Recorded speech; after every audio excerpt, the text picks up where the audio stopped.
Hello दोस्तों, आप सभी का स्वागत है डीएससीटी क्लासेस में। आज मैं बहुत ही महत्वपूर्ण प्रश्न लाया हूँ आप लोगों के लिए, वेरी वेरी इंपॉर्टेंट। क्लास 12 के बच्चों के लिए पॉलिटिकल साइंस के हैं, राजनीति विज्ञान के। तो पहला जो प्रश्न है वो है कि शीत युद्ध से क्या अभिप्राय है या शीत युद्ध क्या होता है। तो शीत युद्ध एक ऐसा युद्ध होता है जिसमें हथियारों का बिल्कुल भी प्रयोग नहीं होता है। इसमें युद्ध न होते हुए भी युद्ध की परिस्थिति को बनाए रखने की दशा है, बल्कि इसमें वैचारिक टकराव होते हैं, सैन्य प्रतिस्पर्धा होती है, यानी दो राष्ट्रों के बीच में, दो देशों के बीच में सैन्य प्रतिस्पर्धा, यानी एक राष्ट्र दूसरे राष्ट्र को अपनी सैन्य शक्ति या सैन्य क्षमता को दिखाता है। कूटनीतिक तोड़जोड़ होता है, आदि गतिविधियाँ पाई जाती है। तो इसे हम शीत युद्ध कहते हैं।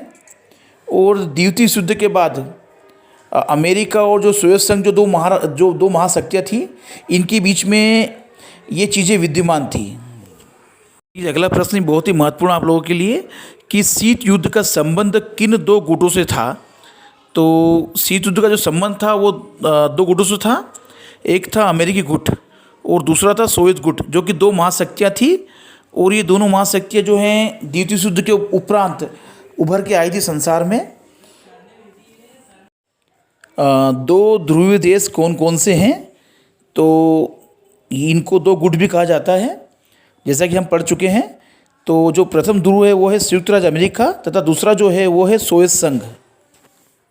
इसी क्रम में अगला प्रश्न है आप लोगों के लिए कि क्यूबा का मिसाइल संकट या प्रक्षेपास्त्र संकट कब उत्पन्न हुआ था। तो सिंपल आंसर इसका बिल्कुल कि क्यूबा का जो मिसाइल संकट उत्पन्न हुआ था वो सन 1962 में उत्पन्न हुआ था। देखिए अगला प्रश्न भी बहुत ही महत्वपूर्ण है आप लोगों के लिए कि क्यूबा का संबंध किस देश से था या किस देश ने मिसाइलें तैनात की थी। तो ये दोनों प्रश्न अलग अलग हैं। तो पहला जो इसका आंसर इसके अंदर कि क्यूबा का जो संबंध था वो सोवियत संघ से था। और दूसरा जो प्रश्न है कि किस देश ने मिसाइलें तैनात की थी, तो उस समय सोवियत संघ के जो नेता थे निकिता क्रुश्चेव, उन्होंने सन 1962 में क्यूबा में अमेरिका के खिलाफ, यानी उसके विरुद्ध मिसाइलें तैनात की थी। अगला प्रश्न है कि नाटो की स्थापना कब हुई थी। जैसा कि मैंने आपको बताया है कि नाटो जो कि एक अमेरिका का सैनिक गठबंधन था और इसकी स्थापना सन 1949 में हुई थी। देखिए अगला प्रश्न बहुत ही महत्वपूर्ण आप लोगों के लिए कि नाटो में कौन कौन से देश शामिल हुए थे। तो मैंने अभी आपको बताया है कि नाटो जो कि अमेरिका का एक सैनिक गठबंधन था और इसमें अमेरिका के अलावा ब्रिटेन, फ्रांस, इटली तथा जर्मनी आदि देश शामिल थे। अगला प्रश्न है कि वार्सा पैक्ट की स्थापना कब हुई थी। तो ये भी एक सोवियत संघ का सैनिक गठबंधन था और इसकी स्थापना सन 1955 में हुई थी। अगला प्रश्न इसी क्रम में कि वार्सा पैक्ट में कौन कौन से देश शामिल थे। तो वार्सा पैक्ट जो कि सोवियत संघ का एक सैनिक गठबंधन था और इसमें जो देश शामिल थे वो थे सोवियत संघ, रोमानिया, बुल्गारिया, चेकोस्लोवाकिया, पोलैंड, पूर्वी जर्मनी और हंगरी आदि देश शामिल थे। देखिए अगला प्रश्न है आप लोगों के लिए कि नाटो तथा वार्सा पैक्ट का संबंध मुख्यतः किस देश से था।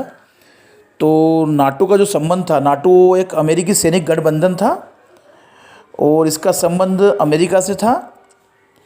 और वार्सा पैक्ट का संबंध जो था वो सोवियत संघ से था और ये भी एक सैनिक गठबंधन था। अगला प्रश्न है कि सीटो की स्थापना कब हुई थी। तो सीटो भी एक अमेरिकी सैनिक गठबंधन था जिसे कि बनाया गया था और इसकी स्थापना सन 1954 में हुई थी। अगला प्रश्न बहुत ही महत्वपूर्ण है कि सेंटो जो कि यह भी एक अमेरिकी सैनिक गठबंधन था और इसे 1955 में बनाया गया था। अगला प्रश्न है आप लोगों के लिए कि प्रथम विश्व युद्ध का कालखंड क्या था, यानी प्रथम विश्व युद्ध कब हुआ था। तो जो प्रथम विश्व युद्ध हुआ था वो हुआ था 28 जुलाई 1914 से 11 नवंबर 1918 तक। अगला प्रश्न है आप लोगों के लिए कि द्वितीय विश्व युद्ध का कालखंड क्या था, यानी द्वितीय विश्व युद्ध कब हुआ था। तो द्वितीय विश्व युद्ध हुआ था 1 सितंबर 1939 से 2 सितंबर 1945 तक। अगला प्रश्न है कि वार्सा पैक्ट किस वर्ष समाप्त हुआ। तो इसका जो आंसर है कि वार्सा पैक्ट जो है सन 1991 में समाप्त हुआ और इसकी स्थापना हुई थी 1955 में और ये सोवियत संघ का एक सैनिक गठबंधन था। देखिए अगला प्रश्न है आप लोगों के लिए कि नाटो तथा वार्सा पैक्ट का संबंध मुख्यतः किस देश से था। तो नाटो का जो संबंध था, नाटो एक अमेरिकी सैनिक गठबंधन था और इसका संबंध अमेरिका से था और वार्सा पैक्ट का संबंध जो था वो सोवियत संघ से था और ये भी एक सैनिक गठबंधन था। अगला प्रश्न भी बहुत महत्वपूर्ण आप लोगों के लिए कि ध्रुवीय राष्ट्रों में कौन कौन से देश शामिल थे। तो ध्रुवीय राष्ट्रों में जर्मनी, इटली और जापान आदि देश शामिल थे और ये युद्ध हुआ था, द्वितीय युद्ध के रूप में हुआ था। यह ध्रुवीय राष्ट्रों के बीच में और मित्र राष्ट्रों के बीच में युद्ध हुआ था ये। अगला प्रश्न बहुत ही महत्वपूर्ण है कि हिरोशिमा व नागासाकी पर बम किसके द्वारा व कब गिराया गया था। तो हिरोशिमा पर जो बम गिराया गया था वो गिराया गया था अमेरिका द्वारा 6 अगस्त 1945 को और उसके बाद फिर अमेरिका ने नागासाकी पर 9 अगस्त 1945 को दूसरा बम गिराया था। अगला प्रश्न है आप लोगों के लिए कि गुट निरपेक्ष आंदोलन की शुरुआत किसके द्वारा और किसके विरुद्ध की गई थी। तो गुट निरपेक्ष आंदोलन की शुरुआत भारत द्वारा की गई थी और ये शीत युद्ध के विरुद्ध की गई थी। प्रथम गुट निरपेक्ष आंदोलन में गुट निरपेक्ष देशों की संख्या कितनी थी और वर्तमान में गुट निरपेक्ष देशों की संख्या कितनी है। तो जो प्रथम गुट निरपेक्ष आंदोलन हुआ था उसमें गुट निरपेक्ष देशों की जो संख्या थी वो कुल 25 थी उस समय और इस आंदोलन का जो पहला सम्मेलन हुआ था वो हुआ था सन 1961 में यूगोस्लाविया में हुआ था। यूगोस्लाविया की राजधानी बेलग्रेड में हुआ था और वहाँ पर 25 गुट निरपेक्ष देशों ने भाग लिया था और वर्तमान में इसकी संख्या बढ़कर 120 हो गई है। अगला प्रश्न है आप लोगों के लिए कि किस देश ने नवंबर 1997 में नाटो की सदस्यता ग्रहण करने के लिए जनमत संग्रह करवाया था।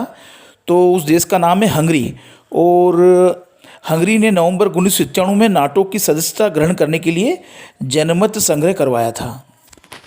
देखिए अगला प्रश्न आप लोगों के लिए बहुत ही महत्वपूर्ण है कि गुट निरपेक्ष राष्ट्रों के किस अधिवेशन की भारत ने मेज़बानी की। तो गुट निरपेक्ष राष्ट्रों का जो 7वां सम्मेलन हुआ था वो भारत में हुआ था और भारत ने उसकी मेज़बानी की थी और इसका जो पहला सम्मेलन जो हुआ था, अधिवेशन जो हुआ था वो हुआ था यूगोस्लाविया में हुआ था 1961 में और यूगोस्लाविया की जो राजधानी थी बेलग्रेड में हुआ था।